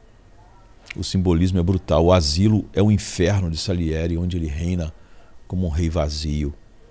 Melhor reinar no inferno do que ser apenas um súdito do céu, como Satanás em um paraíso perdido, orgulhoso, mas derrotado. Sua risada é a culpa, um grito que substitui a música que ele nunca criou, como Caim carregando sua marca eterna. A luz fraca do asilo, quase na penumbra, é a ausência da redenção, o oposto do brilho de Mozart, que agora vive na eternidade, entre aspas, em sua música. As cores são frias, o cinza das paredes é a desolação, o preto da batina do padre é o julgamento, o vermelho nos olhos de Salieri é o sangue de sua alma, como lágrimas que nunca caem. Nietzsche diria que Salieri é o rebanho incapaz de ser o super-homem, destruindo pela inveja aquilo que ele queria que o definisse. Platão veria Salieri preso na caverna, rejeitando a luz que Mozart ofereceu, preferindo as sombras da mediocridade. T.S. Eliot falaria de O Tempo que não redime, onde Salieri é condenado eternamente, sem escape. A confissão final de Salieri é a culminação de sua inveja que, como Joseph Epstein pergunta, reflete por que ele tem e eu não. Sua proclamação como padroeiro da mediocridade, ele diz, eu sou o padroeiro da mediocridade. É a rejeição final da graça, como Pedro em João 21, que compara seu destino ao de João, apenas para ser repreendido por Jesus pela comparação, onde Jesus diz, siga-me tu. Salieri, em vez de confiar em Deus, como exorta o Salmo 37, 3-5, escolhe a incredulidade, condenando-se a um inferno autoimposto. A verdade cristã, através de Agostinho, nos lembra que a humildade de Cristo é o remédio para a inveja, enquanto vimos como Edwards ensina que o Evangelho liberta da inveja satânica, oferecendo a Salieri e a nós a possibilidade de redenção. A parábola de Amadeus nos desafia a abandonar a comparação, como Jesus ensina em João 21, e a abraçar a gratidão, como Romanos 8:32 promete. Se Deus não poupou seu Filho, não nos dará todas as coisas juntamente com Ele? A crítica à nossa cultura é um alerta. Vivemos numa era de mediocridade, onde a inveja nos faz celebrar o comum e apagar o excepcional, como em redes sociais, onde o brilho é ofuscado por likes, ou em sistemas que premiam a conformidade, não a arte. Amadeus pergunta: você é Salieri invejando o que não tem, ou Mozart criando apesar de tudo? A morte de Mozart e a confissão final de Salieri são clímax da parábola, ilustrando a inveja como uma força que, como o vídeo descreve, rói e é ruída. É o que a alma experimenta. Salieri, como Caim, Judas e Lúcifer, é consumido pelo ódio que nasce da inveja, cumprindo a advertência de Gálatas 5:21.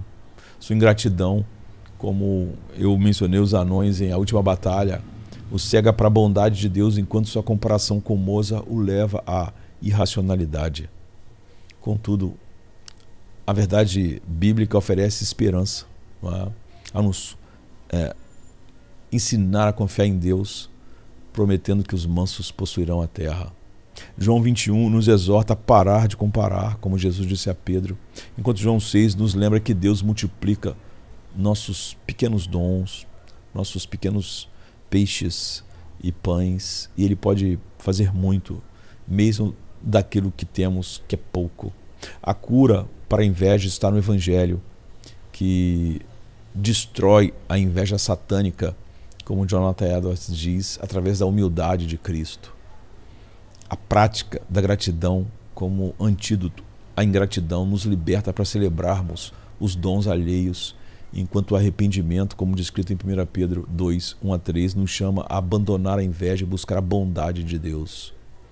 A parábola de Amadeus nos desafia a escolher a graça sobre a inveja, confiando que, como Romanos 8,32, Deus promete que nós receberemos em Cristo todas as coisas. Amadeus ainda liga o ódio de Salieri a Mozart ao ódio a Deus. O título do filme joga com a ideia de que Deus, como Jacó, tem favoritos. Amadeus significa amado por Deus. Como em Se Mozart é amado, então Salieri é odiado. Um manual confessional contemporâneo retoma essa ideia, definindo a inveja como insatisfação com o nosso lugar na ordem da criação e naquilo que Deus escolheu para a nossa vida, manifestada na inveja de seus dons aos outros. A queixa final de Salieri não é contra Mozart, mas contra Deus, por dar a Mozart mais talento do que ele deu a Salieri. Esses casos extremos mostram que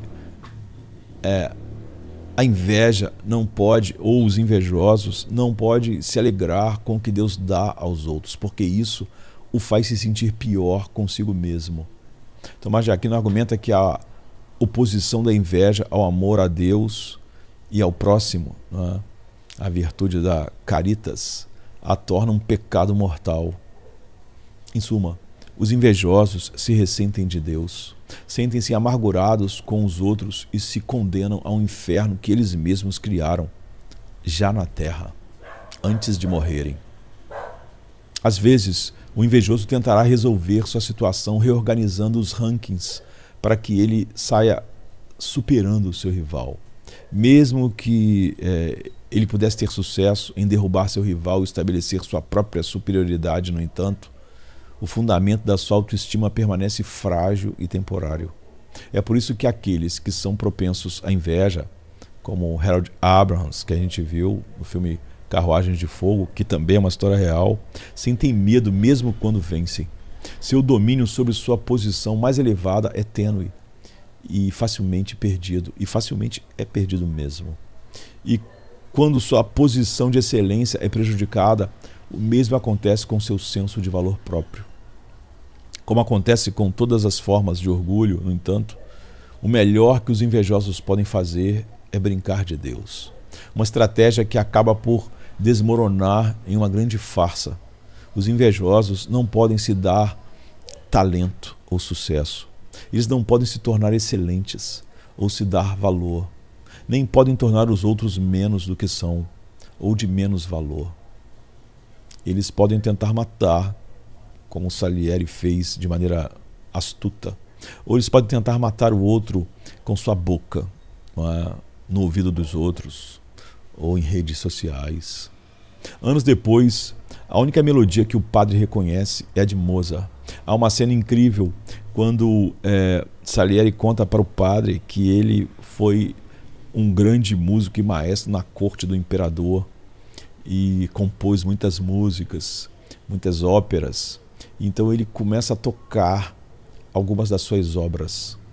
E você lembra dessa? Ele pergunta para o padre, mas o padre é um jovem, né? Ele não lembra. E ele toca outra, ele toca outra, ele toca outra, e o padre não lembra. E de repente ele toca uma música. E o padre, os olhos se acendem com alívio e diz: eu lembro dessa, essa é linda, maravilhosa. Gente, eu não sabia, é sua música? Ele diz: não, essa é de Mozart. Então, a única melodia que o padre reconhece é a de Mozart.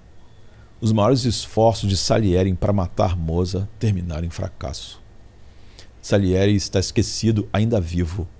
Mozart é lembrado depois de muito tempo morto. É lembrado até agora, até hoje. A autocompreensão do cristão por causa da graça soberana é que ele é precioso diante de Deus, por mais pecador que seja, por mais fracasso ou sucesso que possa ser pelos padrões das comparações mundanas, e que todas as outras pessoas que ela conhece têm o mesmo status. Essa visão não é apenas aquela que nivela todas as distinções pelas quais os egos buscam glória. Essa visão, quando apropriada, é também o fundamento último da autoconfiança, não é? Ou da autoestima, pois a mensagem é que Deus me ama pelo que eu sou e eu não sou nada. Então o amor dele não está ligado a nada bom em mim, porque não havia nada bom em mim quando ele me amou. Não por qualquer coisa que eu alcancei, não por minha beleza, minha inteligência, meus talentos, ou por servi-lo, por ser um grande pregador, por orar muito bem, não é? Ou retidão, ou por qualquer outra qualificação, mas simplesmente da maneira que uma boa mãe ama o fruto do seu ventre. Deus soberanamente escolheu me amar. Se eu conseguir colocar isso na minha cabeça, ou melhor, no meu coração, então eu não estarei me agarrando desesperadamente à autoestima às custas dos outros e me afastando do meu próprio destino, que é a comunhão espiritual com Deus e com todos os outros que Ele também, por graça, chama. E a inveja, então, é evidente em nossa falta de gratidão. Como disse um autor, a inveja é cega para seus próprios dons. Quando você está nas garras da inveja, deixa de ver toda a bondade merecida que Deus e outros já mostraram a você. Você está saudável, você tem todas as suas faculdades, você está empregado. Existe algum perigo de pular uma refeição essa semana, de não ter o que comer? A maioria de nós tem, pelo menos, algumas dessas bênçãos, se não todas. Muitos de nós atualmente temos todas. Mas quando estamos com inveja, não estamos pensando no que temos. Estamos pensando no que não temos, especialmente em comparação com o que outra pessoa tem. O puro dom da graça e o amor incondicional de Deus substituem a amargura da inveja por uma sensação de bem-aventurança inabalável. Como observa Roberts, os invejosos preferem ver o mundo através das lentes do que lhes é devido ou do que eles acham ou realizaram, em vez de ver o que recebem como um presente. Eu mereço coisa melhor, o invejoso diz. Eu mereço coisa melhor, dizem os invejosos. Ou porque a minha vida não é tão boa quanto a dela. Ou fui enganado se não conseguir isso e outra pessoa conseguia. Todos soam como ecos da inveja. Mas nosso Deus é um Deus de amor e bondade abundantes, não de escassez. Os invejosos devem desaprender sua narrativa de ver a si mesmos e o que lhes foi dado como não é bom o suficiente. A prática da gratidão, nomear dádivas e bênçãos cotidianas específicas, grandes e pequenas, e agradecer a Deus pelas dádivas de outras pessoas, que nos abençoaram naquele dia, como Salieri devia se sentir abençoado ao ouvir a música de Mozart, também pode nos dar novos olhos para ver e corações para celebrar a bondade que já foi derramada sobre nós, como amados de Deus. A segurança de saber que já somos amados fundamenta tanto nossa gratidão por todas as boas dádivas, quanto nossos esforços zelosos para sermos melhores com aquilo que Deus nos deu. Não temos motivos para temer que não seremos amáveis a menos que nos igualemos ou superemos uns aos outros. O mal olhado da inveja diminui nossa visão do bem. Um coração de gratidão amplia isso. Os santos e aqueles que admiramos como excelentes não nos ameaçam como rivais, mas servem como belas inspirações. Como seus aprendizes, podemos vê-los não como obstáculos ou concorrentes, mas como viajantes experientes que lideram o caminho. Com seu exemplo e encorajamento, podemos ir além de qualquer coisa que imaginamos para nós mesmos. Buechner escreve: o Espírito Santo foi chamado de o Senhor e doador da vida. E extraindo o seu poder dessa fonte, os santos são essencialmente doadores de vida. Estar com eles é tornar-se mais vivo. Eles nos convidam a viver com alegria a partir de um sentimento grato do amor de Deus e do poder vivificante. Intocados pela lente comparativa do invejoso, podemos abraçar nossa bondade simplesmente como uma bênção e um presente de um bom Pai. E da plenitude dessa graça podemos descansar contentes em seu amor e seguir ansiosamente o chamado para crescer. Lidar com a inveja, portanto, envolve todas as disciplinas do arrependimento. Reconhecer o pecado, confessá-lo ao Senhor, confiar em seu perdão e tomar medidas proativas para substituir a horda de pecados relacionados à inveja, comparação, reclamação, crítica, ingratidão, ódio, amargura, com as virtudes da gratidão, contentamento e amor. E Amadeus é um espírito cruel. A inveja de Salieri é nossa. O desejo de ser mais no mundo que exalta poucos, como competidores numa corrida sem fim.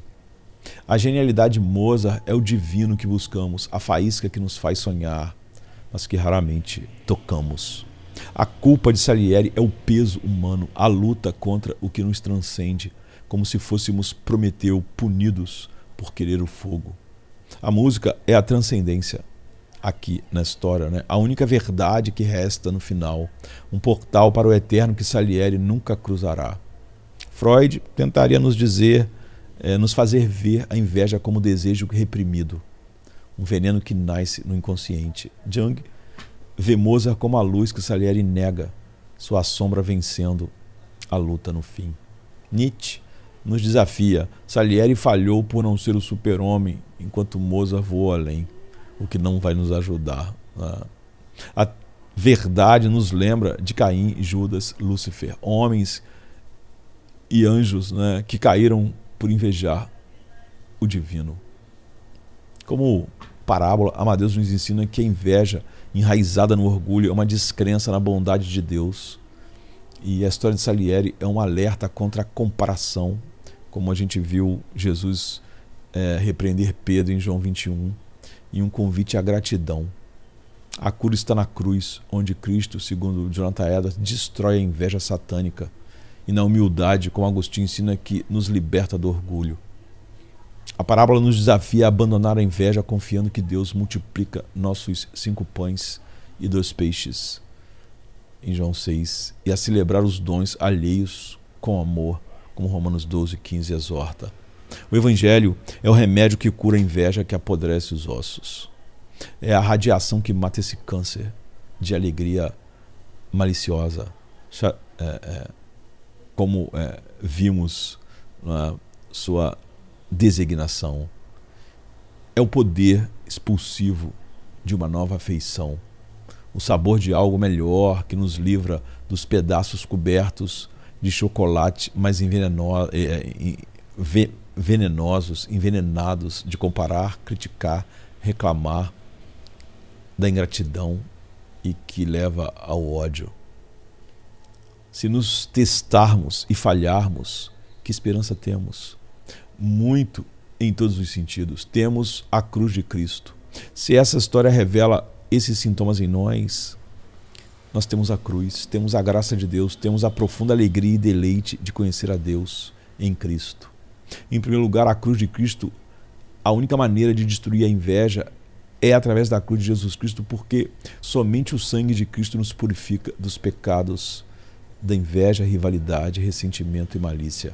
Jesus morreu para nos libertar de todas as cadeias da inveja. Devemos confessar nossos pecados, como Asaf, que disse: tive inveja dos ímpios.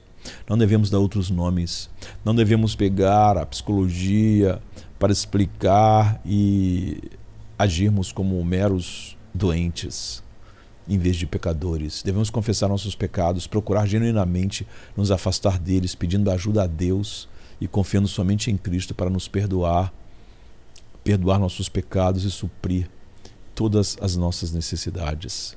Em segundo lugar, a graça de Deus. Paulo diz: pela graça de Deus sou o que sou. 1 Coríntios 10, 15 e 10. Isso não é uma cura. Pela graça de Deus eu sou o que sou. Imagine se Salieri pudesse dizer: pela graça de Deus eu sou o que sou. Mozart é o que é. Graça é o que nos define, não o que a gente faz. Não nossos supostos talentos, não nossas realizações, não nossa posição. Graça é o que nos define. A graça é o que nos forma e nos preenche. A graça é o que nos torna quem e o que somos. Você não precisa de todas aquelas coisas que os outros têm. Você tem graça. Você tem Deus. E Ele aprova você em seu Filho. Ele está feliz com você por causa do que Cristo fez. Ele nos abraça como seus filhos e filhas. Ele diz a você: você é meu filho amado. Estou muito satisfeito com você. Se você acredita nisso, ou seja, se você está em Cristo, se você acredita nisso, no fundo do seu coração pode ficar livre da inveja. A terceira coisa, a gratidão por nossas bênçãos. E porque somos definidos pela graça de Deus, podemos sempre dar graças a Deus por tudo. Podemos realmente ecoar o em tudo dar graças, porque sabemos que Deus nos deu seu Filho Jesus e um dia nos dará todas as coisas nele. Romanos 8:32. Mesmo agora, nós podemos estar cheios de gratidão por todas as boas dádivas que Ele nos deu. E como certa vez alguém escreveu, o remédio mais eficaz para a inveja é o puro leite espiritual da bondade de Deus. A gratidão é a postura da alma que recebe essa bondade. E a gratidão é fundamentalmente incompatível com a inveja. Pessoas gratas não invejam. Na verdade, eles não podem invejar. Aqueles cujos corações estão transbordando de gratidão a Deus por toda a sua bondade para com eles, não tem espaço para a matilha de lobos da inveja, com todas as suas caras feias. Mas não devemos parar com a bondade de Deus para conosco. Devemos também ser gratos pelo que Deus dá às outras pessoas. Isto é um verdadeiro sinal de se ter um novo coração. Quando você olha para o que Deus dá aos outros e não a você e diz: obrigado, obrigado, obrigado, Senhor, porque Tu tens sido tão bom para eles e tão bom para mim. No final, a aprovação de bom coração de Deus a nós em Cristo é o que nos liberta de sermos definidos pelas bênçãos e oportunidades dos outros. O abraço caloroso de Deus em seu Filho nos livra da escravidão mesquinha à inveja, para que possamos desfrutar e celebrar os dons e habilidades de nossos amigos e familiares. A graça de Deus que amplia a alma nos permite dizer: não preciso me agarrar aos talentos e dons dos outros. Não preciso cobiçar o cônjuge, a casa, a família, o ministério ou as oportunidades do meu próximo. Não sou definido pelas bênçãos dos outros, nem sou definido pela minha. Sou definido pela graça de Deus. Portanto, eu me recusarei a me medir por um padrão falso. Resistirei ao desejo compulsivo e implacável de competir com todos sob o sol, especialmente aqueles que são chamados a fazer as mesmas coisas que eu. Vou matar sonhos maliciosos sobre a queda e fracasso de outros, saboreando o conhecimento seguro de que Deus é pródigo em graça e que Ele prometeu graciosamente, gratuitamente e abundantemente dar a mim e a eles todas as coisas em seu Filho amado. Vamos dar umas curiosidades para fechar o pano. A peça de Schaeffer tinha um final mais ambíguo, com Salieri menos explícito, mas o filme escolheu a risada como um grito de danação. F. Murray Abraham usou sua formação teatral para tornar a risada final um ícone, praticando por semanas até encontrar o tom perfeito. Amadeus revitalizou o interesse por Mozart com o Requiem voltando às paradas na década de 1980.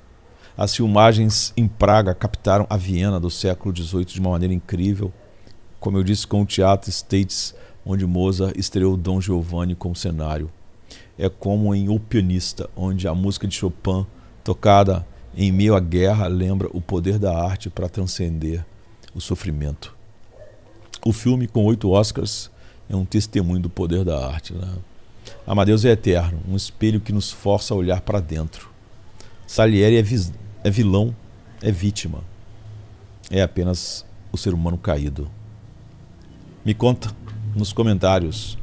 Você é Salieri invejando o que não tem ou Mozart criando, apesar de tudo, confiando apenas naquilo que Deus nos dá em sua sabedoria e graça? Ou, como a fé cristã sugere, você busca a graça que liberta da inveja, confiando no Deus que promete cura às feridas da alma e nos chama a viver em gratidão e amor? Qual é a sua música? Pense nisso. E até a próxima. E cuidado com a inveja, que vai continuar por toda a vida, sussurrando algo no seu ouvido. Segue a paz, busca a luz, santidade ao Senhor. Não sou quem devo ser, não sou quem quero ser, mas pela graça sigo firme na estrada do meu Rei. Luto contra o que sou, o que fui, o que há em mim, mas o teu amor me cerca e me chama a prosseguir. Sem pureza, sem o santo, ninguém verá o Senhor.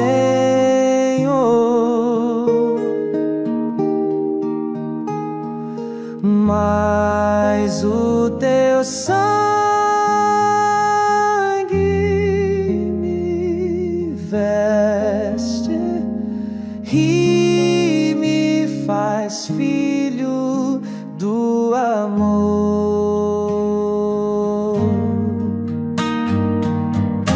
Vejo trevas ao redor, vejo lutas dentro em mim, mas tua mão me sustenta e me ergue no caminho.